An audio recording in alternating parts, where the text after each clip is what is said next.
ne pas vous raccrocher à des choses qui vont à l'encontre d'où vous en êtes actuellement. Je vais m'expliquer.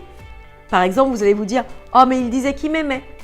Oh, mais il était tellement prévenant avec moi, il m'apportait le petit déjeuner tous les dimanches matins au lit, etc. etc. » Bien que ces facteurs soient existants, qu'ils aient existé, vous comprenez qu'il y a un énorme clivage entre ce que vous appréciez et la réalité.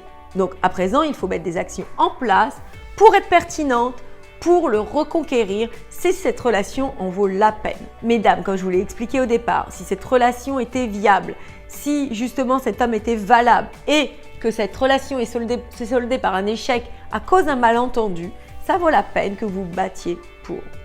Bien évidemment, si vous avez trop d'éléments qui vous confirment, au fond, en étant bien honnête, que cette relation était vouée à l'échec tôt ou tard, il vaut mieux que vous passiez à autre chose et que vous vous concentriez sur une relation positive qui vous apportera plus de bonheur, avec qui ce sera plus fluide. Ne jamais savoir sur quel pied danser avec les hommes, d'être toujours en demande, d'attendre que l'autre puisse vous faire un signe d'affection, de vous sentir dépendante, affective, d'être jalouse des autres femmes, de vous dire que vous êtes moins bien qu'elles, que tôt ou tard, l'homme que vous aimez partira. Est-ce en soi une vie? Mesdames, je veux vous prouver que tout ceci n'est pas une fatalité, que tout ceci n'est pas en soi quelque chose de normal.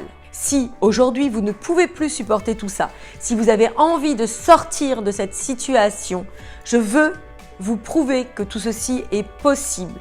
En venant me rejoindre à l'atelier, un workshop inédit où nous allons travailler ensemble, main dans la main, à vous permettre de devenir une nouvelle femme, plus libre, plus forte, plus confiante, qui sera réellement aux commandes de sa vie amoureuse et qui pourra ainsi attirer l'amour définitivement dans sa vie.